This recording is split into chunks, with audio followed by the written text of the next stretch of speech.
అభివృద్ధి లక్ష్యంగా తాను పనిచేస్తున్నానని పోలవరం ఏఎంసీ చైర్మన్ డీసీసీ అధికార ప్రతినిధి జట్టి గురునాథరావు తెలియజేశారు. ఓ ప్రైవేట్ కార్యక్రమంలో భాగంగా సిటీ న్యూస్ కు ఆయన ఇంటర్వ్యూ ఇచ్చారు.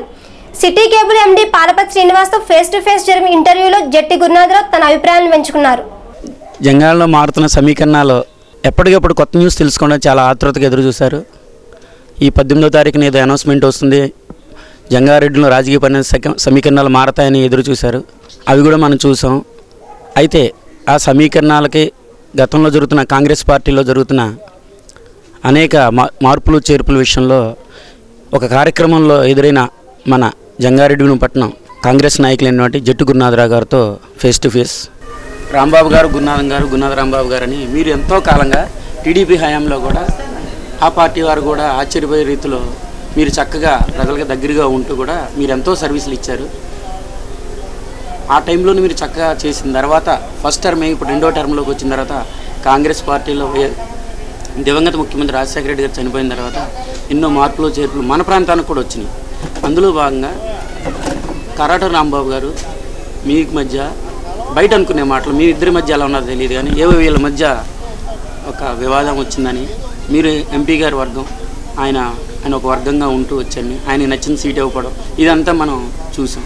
అంటే గొడవలు అయితే ఏమి లేవు, గొడవలు కానీ లేకపోతే మనస్పర్ధలు కానీ ఆస్తి తగాదాలు కానీ అటువంటిది అసలు ఎప్పుడు లేదు. కాకపోతే నేను సుమారు 20 ఏళ్ళ బట్టి రాజకీయాల్లో ఉన్నాం, జంగారెడ్డి రాజకీయాల్లో ఉన్నాం. ఎప్పుడు కూడా ఏదో రాంబాబు గారు కానీ మేము కానీ పదవుల గురించి ఎప్పుడు కూడా పోటీ పడలేదు. పదవులు కావాలని కూడా ఇప్పుడు ఆయన డీసీసీ కూడా నాకు వద్దు అంటే మేమే బలవంతంగా మీరు తప్పదండి అని చెప్పేసి గొడవ చేసాం ఆ రోజుల్లో. అలా ఇప్పుడు కూడా నాకు కూడా మార్కెట్ కమిటీ తీసుకోమంటే వద్దని చెప్పి 2 సంవత్సరాలు ఆఫ్ చేయడం జరిగింది. ఆయన బలవంతంగా నాకు తెలియకుండా కూడా రాసేశారు. ఇది పదవుల గురించి ఇప్పుడు చూడలేదు అసలు. ఇక్కడ ఏంటంటే ఎంతసేపు ఇక్కడ మన ప్రాంతం అభివృద్ధి చెందాలి, డెల్టా బాగా అభివృద్ధి చెందింది, అప్లాండ్ ఏరియాలో అభివృద్ధికి నోచుకోలేదు, మన ప్రాంతాన్ని బాగు చేయాలి అనే కాన్సెప్ట్ మీదే పనిచేసాం గత 25 ఏళ్ళ బట్టి కూడా. కాకపోతే నేను చూసింది ఏంటంటే అధికారం వచ్చాక, అధికారం రుచి మరిగాక రకరకాల వ్యక్తులు చేరుతారు. చేరి వాళ్ళ స్వార్థం గురించో లేదు కొంతమంది నైజమో వీళ్ళంటే రకరకాలుగా పొడవబాలు చేయడము అవి చెందవచ్చు. కానీ ఇప్పుడు కూడా మేము ఎప్పుడు కూడా ఏంటంటే అటువంటి వ్యక్తులను ఎప్పుడు కూడా మేము దరిచేరలేదు. ఎవరన్నా సరే వచ్చి రకరకాలుగా చెప్పొచ్చు, చేయొచ్చు, ఇప్పుడు దరిచేరనివ్వలేదు. ఇప్పుడు జంగారెడ్డిగూడెంలోని నేను ఇప్పుడు కూడా ఎక్కువగా ఏంటంటే ఏదో ఈ టౌన్ అభివృద్ధి చెందాలని చూసాం. రోడ్లు వెడల్పు చేసినప్పుడు చాలామంది నన్ను అంటే డైరెక్ట్గా తిట్టేవారు చాలామంది. కొంతమంది మీకెందుకండి ఆ రోడ్లు వెడల్పు చేయడం మీకెందుకనేవారు. ఏదో ఊరు అభివృద్ధి చెందుతుంది, మాకేమి రోడ్డు మీద షాపులు లేవు, లేదా మాకు షాపింగ్ కాంప్లెక్స్లు లేవు, లేదా రోడ్డు పక్కన సైట్లు లేవు. ఇది ఊరు అభివృద్ధి చెందుద్ది అనే ఉద్దేశం మీద చేసాం. ఈ రోజునేమో జంగారెడ్డిగూడెం మంచి స్పీడ్గా డెవలప్ అయింది. అలాగే ఇక్కడ జంగారెడ్డిగూడెంలో చాలామంది వలస వచ్చారు. జంగారెడ్డి అంటే సుమారు 90% ఇక్కడ వచ్చిన పాపులేషన్ అంతా కూడా బయట విలేజ్ల నుంచి వచ్చిన వాళ్ళు, బతుకు తెరుగు నుంచి వచ్చారు. వాళ్ళు చాలామంది గతిలో వచ్చారు. ఎక్కువ మంది సరే ఇల్లు లేవు, చెరువుల్లోనో లేదా మెట్ల మీద అక్కడ ఉంటున్నారు, అద్దెంట్లో ఉంటున్నారు, వాళ్ళు చాలా ఇబ్బంది పడుతున్న ఉద్దేశం మీద ఆ రోజుల్లోనే ఇందిరమ్మ పథకం పెట్టినప్పుడు ఆ పథకం ద్వారా చాలా ఇల్లు మరి కేటాయించాం. కొన్ని ఏమో ఆగిపోయి, రకరకాల రాజకీయ కారణాలు ఉన్నాయి, అయిపోయి. అయినా సరే అట్లా ఇదే రకంగా చేయాలని చూస్తున్నాం.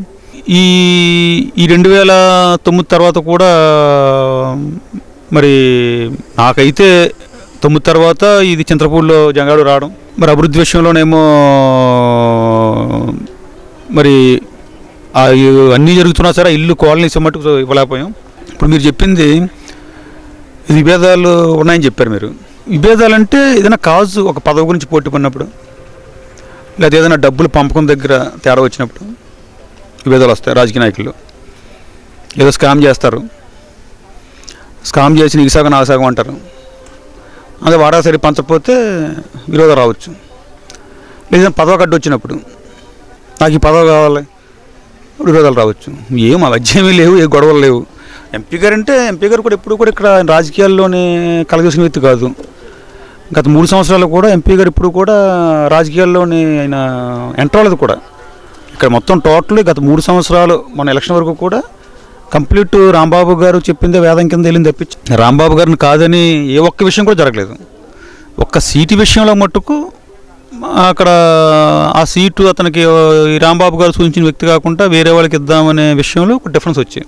ఆ డిఫరెన్స్ వచ్చినప్పుడు అది సానుకూలం కూర్చొని మాట్లాడుకుని అట్లాగా ఇలా చేసుకోవాల్సింది పోయి ఎవరి మట్టుకాలు పట్టుదలకి వెళ్ళే స్టేజ్ వచ్చింది. రావడం వల్ల ఇప్పుడు ఎంపీ గారిని కొంతమంది మరి దూషించారు. అవి ఆ దూషించిన ఏంటంటే వీడియో క్లిప్పింగ్లు ఉన్నాయి. తర్వాత సీడీ అదే ఈ టెలిఫోన్లో ఆయనకి వినిపించారు చాలామంది. కొంతమంది రాంబాబు గారు ప్రమేయం లేదు అందులో. ప్రమేయం లేకుండా బయట కొంతమంది ఎంపీ గారు ఎవరో ఎక్కడి నుంచి వలస వచ్చాడు, ఆయన సంబంధం ఏంటి, లేదా గురునాథ్ ఎవరు, వాళ్ళెవరు వీళ్ళెవరు అని చెప్పేసి ఇక్కడ జంగారెడ్డి గుడి ఏరియాలో ఎవడో ఒక 100 సంవత్సరాలు వెనక్కి వెళ్తే ఇక్కడ లోకల్లో పుట్టిపోయినట్టు ఎవడో లేడు. చిత్ర చేస్తే ఒక్కొక్కరు ఏ ఊరు నుంచి వచ్చారు, ఎక్కడి నుంచి వచ్చారు అన్నీ ఉన్నాయి. అంటే ఈ ఎట్లా ఉందంటే ఈరోజు రాజకీయాలు చాలా అసహ్యకరంగా దిగజాడుతనంగా తయారైపోయాయి, చాలా దారుణంగా తయారైపోయాయి. రాజకీయాలు అనేసరికి రోత పుట్టే పరిస్థితి. మనం ఊర్లో ప్రజలకు ఏం కావాలి, రోడ్లు వేయించాలి, లేకపోతే డ్రైన్ వ్యవస్థ ఉండాలి, లేకపోతే వాటర్ ఇవ్వాలి, ఈ జంగాన్ని డెవలప్ చేయాలి మానేసి దేంట్లో మనకి ఎంత వస్తుంది, కమిషన్ వస్తుంది, ఏ రకంగా మనం చేస్తే మన డబ్బు వస్తుంది, ఇవి ఎక్కువైపోయాయి. అది ఆ విషయంలో ఎంపీ గారు ఆఖరుకి మేము రాంబాబు గారిని కలుపుకెళ్ళాలని ప్రయత్నం చేసాం మన ఎలక్షన్లో కూడా. నేను కూడా ఆయన దగ్గరికి వెళ్ళి ఎందుకంటే రాంబాబు గారు కలిసి పనిచేద్దాం, మీరే చూడని చెప్పాను. గతంలో అలా చేద్దామండి, ఎవరికి ఇందులో ఇక్కడ ఎస్సీ ఎస్టీ ఏరియాలో మనం ఏదైనా ఎంపీలు వస్తే ఎమ్మెల్యే అయిపోతామని ఇంకోటి కాదు కదా అని చెప్పండి. నేను ఆయన కూడా పెద్ద సుముఖత వ్యక్తం చేయలేదు. తర్వాత కార్యక్రమం చేసుకెళ్ళాం. ఆ తర్వాత పరిణామాలు రకరకాలు తెలుసు. కొంతమంది తెలుగుదేశం ఏమని అన్నారు, కొంతమంది రకరకాలుగా ప్రలోభాలు చేశారన్నారు, రకరకాలు జరిగాయి. ఇవన్నీ మనం అవి రుజువు లేని మనం చెప్పకూడదు అనుకోండి. ఇప్పుడు ప్రజెంట్ పొజిషన్లో ఇప్పుడు మీరు చెప్పింది ప్రకారం ఏంటంటే ఈ ప్రకారం ఎవరో కూడా ఇక్కడ ఎవరినో తొక్కేసి పైకి రావాలి, లేకపోతే ఎమ్మెల్యే అయిపోవాలి, ఎంపీ అవ్వాలన్న కోరికలు ఎవరికీ లేవు. కౌరు సాంబశివరావు కూడా అందరినీ కలుపుకెళ్ళే వ్యక్తి ఆయన దూషించినా సరే ఆయన ఏంటంటే ఎదురు రకం కలుపుకెళ్ళాలని చెప్పారైనా. రాంబాబు గారిని కలుపుకెళ్దాను ఓకే అన్నారు. ఇంటికి వెళ్ళాను, నేను రామారావు దగ్గరికి వెళ్ళి ఆయన చేద్దామన్నా మరి ఆయన వినలేదు. మరి అది దీంట్లో నా వరకు అయితే మేము ఇప్పుడు కూడా రాంబాబు అంటే గౌరవభావం, ఈరోజు కూడా గౌరవభావంతో ఉన్నాం. ఇక్కడ అవసరం లేదు, డెవలప్మెంట్ డెవలప్ అయితే చాలని చూస్తాం తప్పించి ఇక్కడ ఏదో ఎవరికి ఇక్కడ రాజకీయాలు చేసేసి అంత పావుకునేది కూడా ఏం లేదు. కాకపోతే ఎవరన్నా సరే రాజకీయం చేసిన ఎవరన్నా సరే ముందు ప్రజల గురించి చూడండి. అది ఈవేళ ఇప్పుడు వైఎస్ఆర్ పార్టీకి వెళ్ళిపోతే మనకేది ఓట్లు పడిపోతే గొప్పలు అయిపోతాం, లేదా ఇంకోటి అయిపోతాం అంటే అది గతంలో తెలుగుదేశం పార్టీ 9 సంవత్సరాల అధికారంలో ఉంది, మేము కాంగ్రెస్లో ఉన్నాం, ధర్నాలు చేసేవాళ్ళం, లేకపోతే మామూలుగా ఉండేవాళ్ళం, అందరూ గౌరవించేవారు, ప్రజలు గౌరవించేవారు. ఒకసారి ఓడిపోయాం, ఫస్ట్లో 32,000తో ఓడిపోయాం, నెక్స్ట్ 24 ఓట్లతో ఓడిపోయాం, నెక్స్ట్ మళ్ళీ 18,000తో నెగ్గాం, మళ్ళీ మొన్న 5,000తో నెగ్గాం, మళ్ళీ 30,000తో ఓడిపోయాం. ఇప్పుడు ఇది కాంగ్రెస్ పార్టీ అనేది జాతీయ పార్టీ, ఇందులో రకరకాల వ్యక్తులు ఉంటారు, రకరకాల మనస్తత్వం. కాకపోతే కాంగ్రెస్ పార్టీలో ఉన్న గొప్పతనం అనేది కులానికి సంబంధించింది కాదు. ప్రతి ఒక్కరు నా కులం నాది అని చెప్పుకునే పార్టీ ఇది. గౌరవమైన పార్టీ అని భావిస్తున్నాను నేను. ఇందులో ఎవరిని కూడా మేము కించపరచాలని ఉద్దేశం కానీ అది ఏమీ లేదు. ఎవరైనా సరే ఇప్పుడు పదవులు కావాలంటే వెళ్ళిపోవచ్చు, చేసుకోవచ్చు. పదవులు లేనివాడు ఏంటంటే ఏ పార్టీ అయినా సరే సేవ చేసి అనే భావన ఉన్నవాడు పార్టీలో ఉంటాడు, లేదు పదవి కావాలని కూడా వెళ్ళిపోవచ్చు.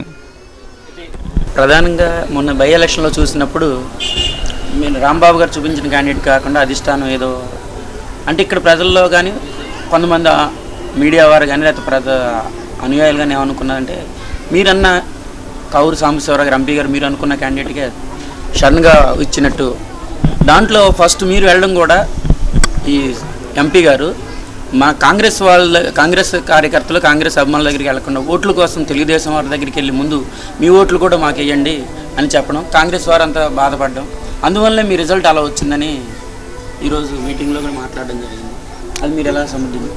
అంటే ఇప్పుడు మీరు అనేది తెలుగుదేశం అంటే తెలుగుదేశం పార్టీ ఎవరి దగ్గరికి వెళ్ళాం అంటే పలానా నాయకుడి దగ్గరికి వెళ్ళాము, పలానా తెలుగుదేశం నాయకులు ఆలోచి పడ్డామని అంటున్నారా, లేదా ఓట్ల కోసం అవసరమైతే కాంగ్రెస్కి గెలిపించుకోవాలంటే తెలుగుదేశం ఓట్లు కూడా వేయాలి కంపల్సరీగా. వాళ్ళ దగ్గరికి వెళ్ళారు తప్ప కనీసం ఉన్న కాంగ్రెస్ పార్టీ నాయకులు కానీ కేడర్ దగ్గరికి వెళ్లకుండా ముందు వాళ్ళని అడుగుతూ అసలు మానేసి స్థానికంగా ఉన్న పోలవరం సిట్టాన్ని మానేసి వాళ్ళ దగ్గర నుంచి వచ్చారు తప్ప అసలు బాధ పెట్టారు. అందుకనే రిజల్ట్ అంత దారుణంగా ఉన్నదని, అంటే ఎక్కడి నుంచి బయట నుంచి వచ్చాడు ఆయనకి తెలీదు, తెలిసిన అసలు పట్టించుకోకుండా మీరు ఇప్పుడు మీకు శ్రీనివాస్ గారు మీరు ఒకటి గ్రహించాలి. మనం ఇక్కడ కాంగ్రెస్ పార్టీ పోలవరం కాన్స్టిట్యూన్సీలో 5 మండలాలు ఉన్నాయి. పోలవరం ఉంది, పుట్టాగూడ ఉంది, చీలిమిల్లి ఉంది, కోయిలగూడ ఉంది, జంగారెడ్డిగూడెం ఉంది. ఇప్పుడు జంగారెడ్డిగూడెం చింతలపూడిలో వచ్చింది, టీ నరసాపురం ఇందులో వచ్చింది. మనం ఒకసారి గత చరిత్ర కూడా చూడాలి. గత చరిత్రలు ఎలాగుంది, గత చరిత్ర ఎన్నిసార్లు మనం జడ్పీటీసీలు నెగ్గించుకున్నాం, ఎన్నిసార్లు మనం ఎంపీపీలు నెగ్గించుకున్నాం, ఎన్నిసార్లు మనం కాంగ్రెస్ పార్టీ నెగ్గించుకున్నాం, అది కూడా చూసుకోవాలి కదా. మనం గతంలో కాంగ్రెస్ పార్టీ జంగాడు మండలంలో ఇప్పుడు మండలం జడ్పీటీసీ వచ్చింది, ఈరోజు పోయింది. తప్పు ఇప్పుడు చేసే నాయకులని చెప్పొచ్చు మనం. మాకు ఓడిపోవడం ఎక్కువ తెలుసు మాకు కాంగ్రెస్ పార్టీలో. అప్పుడు మీకు ఇంకా తెలియపోవచ్చు, 83 నుంచి ఓడిపోవడమే. ఒక్కసారి బై ఎలక్షన్లో బాడిదుర్గ గారు నెగ్గారు. అప్పుడు ఇంకా నేను రాజకీయాల్లోకి ఇంకా కొత్తగా ప్రవేశించాను అప్పుడు, అంటే అప్పుడు కురవలం. అప్పుడు నెక్స్ట్ 89లో కాంగ్రెస్ పార్టీ అధికారంలోకి వచ్చింది. అప్పుడు కొద్దిగా క్రియాశీలంగా రాజకీయాల్లో ఉన్నాను నేను. 94 నుంచి ఓడిపోవడం మొదలెట్టాం. 9 సంవత్సరాలు ఓడిపోయాం. మండలం కూడా వచ్చే కాదు మాకు. మీకు ఫస్ట్లో అయితే మీకు ఎంత విచిత్రం అంటే, కాంగ్రెస్ పార్టీ అధికారం ఉన్నప్పుడు 89-94లో జంగాడు మండలంలో తెలుగుదేశం వచ్చింది, అలాగే బొట్టాడు మండలంలో తెలుగుదేశం, కోయిలగూడ మండలంలో మట్టు కాంగ్రెస్ వచ్చింది, పోలవరం మండలంలో కాంగ్రెస్ వచ్చింది, జీలిమిలి మండలంలో కాంగ్రెస్ వచ్చింది. నెక్స్ట్ ఎలక్షన్ వచ్చేసరికి మళ్ళీ బొట్టాడు మండలం తెలుగుదేశం, జంగాడు మండలం కాంగ్రెస్, కోయిలగూడ మండలం కాంగ్రెస్, జీలిమిలి మండలం కాంగ్రెస్, పోలవరం టీడీపీ. మళ్ళీ మన ఎలక్షన్ వచ్చాయి. జీలిమిలి మండలం టైఅప్ మీద ఇది లాటరీలో వచ్చింది కాంగ్రెస్ పార్టీ. జంగాడు మండలంలో బొటాబోటీగా ఉంటే, అంటే రోడ్లు కొట్టేసాం, మేమే కొట్టేసాం మా మీద బాగా బ్యాడ్గా చేసి ఒక మరి వైసీల్లోనే మా మీద మీ మీద ద్రోహం చేసినట్టు కొంతమంది అసత్య ప్రచారాలు చేసి, ఇప్పుడు కూడా జంగాడిలో వైసీతో కలిసి చేసాం కాంగ్రెస్ పార్టీ రాజకీయాలు. ఇప్పుడు కూడా వాళ్ళు ఎప్పుడు దూరం చేసుకోలేదు. కానీ కొంతమంది అసత్య ప్రచారాలు చేసి రోడ్లు కొట్టేశారు, మీరు నష్టం చేశారని చెప్పేసి కొంతమంది చేసి, దానివల్ల ఇప్పుడు జంగాడంలో కూడా ఎంపీటీసీలు కోల్పోవడం జరిగింది. అయినా సరే మేము కాంగ్రెస్ పార్టీ తెలుగుదేశంలో నుంచి ఒక అతను వస్తే మళ్ళీ మేము కాంగ్రెస్ పార్టీ కింద జంగాడ నిరూపించుకున్నాం. బొట్టాడు ఎలాగపోయింది మళ్ళీ తెలుగుదేశమే, పోలవరం మళ్ళీ తెలుగుదేశమే, కోయిలగూడెం కూడా బొటాబొట్టిగా మళ్ళీ కాంగ్రెస్ పార్టీ నిలబెట్టుకున్నాం. అంటే మీకు ఎట్లా అంటే, మీకు ఒకసారి మనం ఎవరు బలం ఎంత ఉంది, ఎవరంత బలం కూడా మీరు ప్రజలకు తెలుసు కదా. ఇప్పుడు నేను చాలా గొప్పవాడిని అంటే ఉన్నపట్ల అని ఇప్పుడు మనం గొప్పవాళ్ళని చెప్పేసుకోవడం కాదు కదా. అలాగే నేనైనా సరే, మీరైనా సరే, ఎవరైనా సరే రాజకీయంలో మొత్తం అందరూ కష్టపడి ఒక నాయకుడిని ఎన్నుకొని, ఆ నాయకుడు మేమందరం కూడా నాయకుడు మా నాయకుడు అని చెప్పి మనం ఫోకస్ చేసినప్పుడు ఆ నాయకుడికి నిలబడతాడు, ఇబ్బంది ఉండదు. మేము కూడా ఎప్పటి నుంచి కూడా రాంబాబు గారి నాయకత్వంలో వెళ్ళాం. చాలామంది నా దగ్గరికి వచ్చి గున్నారా మీరు చాలా గొప్పని చెప్పేవారు. కాదు, మా నాయకుడు రాంబాబు గారే. ఎందుకంటే రాంబాబు గారికి యాంటీ నాయకత్వం ఉంటే ఆయన ఎక్కడ పలసన అవుతాడో, ఆయన ఇబ్బంది పడతారేమో, మళ్ళీ ఆయన అక్కడ ఉంటారని చెప్పి ఎప్పుడు కూడా ఆఖరికి సీఎం దగ్గరికి వెళ్ళినా, రాజశేఖర్ దగ్గరికి వెళ్ళినా ఆయనే ముందు పెట్టుకోవాలని తప్పించి మేము వెళ్ళిపోయి ఆయన్ని కాదని మేము స్టేజ్లు ఎక్కి రాంబాబుని పక్కన పెట్టి స్టేజ్లు ఎక్కి మేమే గొప్ప నాయకులు ఇప్పుడు చెప్పుకోలేదు. మీరు చూసేమంటే మీరు పాత క్లిప్పులు చూడండి. ఇప్పుడు పరిణామాలు చూస్తున్నాం. ఎవరు నాయకులు ఎవరు అక్కర్లేదు, ఎవరు మట్టుగా నాయకులు అయిపోతున్నారు. కొన్ని సందర్భాల్లో కూడా బాధ అనిపిస్తుంది. రాంబాబు గారు అట్లా ఆయన్ని కూడా పక్కన కూర్చోబెట్టి చేసే పరిస్థితి కూడా చూసాం. అంటే అది రాజకీయం గురించి కాదు, మనం ఏమైనా సరే పెద్దలు గౌరవించాలి. ఇప్పుడు రాంబాబు గారు మన ఏరియాలో పెద్ద ఆయన గౌరవించాలి, అందరం కూడా గౌరవించాలి. ఆయన్ని పక్కన పెట్టి చేయడం అనేది అది కట్టపరిచేట కాదు. ఇప్పుడైనా సరే ఇప్పుడు కూడా రాంబాబు గారు అంటే గౌరవభావంతో ఉన్నాం. గురునాథం గారు రాంబాబు గారి దగ్గర ఎటువంటి లేవు, మధ్యవర్తి మాటలేనే లేనిపోయిన పొర ఏర్పడిందని, వీళ్ళకి ఇప్పుడు కలిసి ఉండాలని మిమ్మల్ని అందరినీ అభిమానించే కాంగ్రెస్ వాళ్ళు అవ్వచ్చు, వ్యక్తిగత అభిమానులు అవ్వచ్చు, ఇప్పటికీ చాలా ఆశపడుతున్నారు. దాని మీద మీరేమన్నా? ఇప్పుడు నాకు రాత్రి కొంతమంది, నేను హైదరాబాద్ వెళ్ళానండి. హైదరాబాద్ సీఎం గారు మొన్న ఈ మార్కెట్ కమిటీ గురించి ఆయనకి థ్యాంక్స్ చెప్పి వద్దామని వెళ్ళామండి సీఎం గారి దగ్గరికి. వస్తున్నప్పుడు నాకు ఫోన్ చేశారు కొంతమంది కాంగ్రెస్ నాయకులు మండలం నుంచి. ఫోన్ చేసి ఏమంటే ఇట్లాగా అదే కొంతమంది బళ్ళి రాజారావు అని కొంతమంది పెద్దలందరూ కలిసి ఫోన్ చేశారండి. నేను గున్నారు మాకు ఇక్కడ ఇబ్బందిగా ఉంది, కాంగ్రెస్ పార్టీలో ఇబ్బంది వస్తుంది, మీకు రాంబాబు గారికి కొద్దిగా ఎడవని చెప్పి ప్రచారాలు జరుగుతున్నాయి, కొద్దిగా ఇబ్బందిగా ఉంది. కొంతమంది రాంబాబు వైఎస్ఆర్ పార్టీకి వెళ్ళిపోతాను ప్రచారాలు చేస్తున్నారు, మాకు కూడా కబుర్లు వచ్చాయి, రకరకాలుగా ఉంది, ఏంటి మీ ఉద్దేశం ఏంటండి అని చెప్పి అడిగారు. నేను కూడా చెప్పాను క్లియర్గా, నాకు డెవలప్మెంట్ ఏదన్నా ఉంటే చేయమని తప్పించి, ఏదైనా పని చేయడం తప్పించి రాజకీయం నాకు అవసరం లేదు. నా వల్ల ఇబ్బంది వస్తుంది, మీరు చేసుకోండి, నాకు అభ్యంతరం లేదు. మీరు అందరూ కూర్చొని గున్నారారు మీ వల్ల మాకు ఇక్కడ రాజకీయంగా ఇబ్బంది వస్తుంది, లేకపోతే ఏరియా డెవలప్మెంట్ అయిపోతుంది, మీ వల్ల నష్టం జరుగుతుందంటే నేను అవసరం మొత్తం పార్టీ రాజకీయం రాజీనామా చేసి ఇంట్లో కూర్చుంటాను. నేను ఏదో మీకు వీడియో ముందు గొప్ప నేను చెప్పట్లేదండి, ఏమని లేదా ఫోజు చెప్పట్లేదు. మీ వల్ల ఇబ్బంది కలుగుతుంది చెప్పానండి, లేకపోతే అందరూ కూర్చొని డెవలప్మెంట్ అయిపోయిందని కానీ లేకపోతే ఉంటే నేను నాకు ఎదురు చెప్పాను, బస్సు వచ్చిన దగ్గర కూర్చోబెట్టుకుని చెప్పాను, పీసీ ప్రెసిడెంట్ దగ్గర కూర్చోబెట్టారు, నా వల్ల కావాలని మానేస్తానని చెప్పాను, రాజకీయాలు మానేస్తాను, ఇంట్లో కూర్చుంటానని చెప్పాను. ఇది కూడా మార్కెట్ కమిటీ కూడా నాకు కావాలని చెప్పి నేను కోరుకోలేదు, యథార్థం చెప్తాను. కావూరు సాంబశివరావు పట్టుబట్టారు, ఆయన తీసుకోవాలని చెప్పి, నాకు వద్దని చెప్పినా సరే కాదు తీసుకోవాలి, ఏదో రాజకీయం మనకి పని చేస్తున్నాం, గవర్నమెంట్ ఉండొచ్చు పోవచ్చు, మనం వర్క్ చేస్తున్నాం కాబట్టి కొంత గౌరవభావానికి ఆ వర్క్ చేయడానికి పదవి అనేది ఉండడం మంచిది. నేను ఎందుకని చెప్పి ఆయనే గొడవ చేసి, సీఎం గారితో గొడవ చేసి, అందరితో గొడవ చేసి, ఆయన కారణం అయినా నేను అసలు పట్టించుకోకపోయినా ఆయన రోజుకి 10 సార్లు ఫోన్ చేసి, సీఎం గారికి ఫోన్ చేసి, ఇంకోళ్ళకి ఫోన్ చేసి, మంత్రులకు ఫోన్ చేసి, ఆయన ఏదో సొంత పదవి గురించి ట్రై చేసి ఉంటారు, ఆయన అట్లా చేసి తీసుకొచ్చారు ఆయన. లేకపోతే మామూలుగా అయితే అసలు నేను ఇది ఇప్పుడు వచ్చేది కూడా కదా, నేను దాని గురించి పట్టించుకోలేదు, ఉన్న ఫ్యాక్ట్ చెప్తున్నాను కదండి.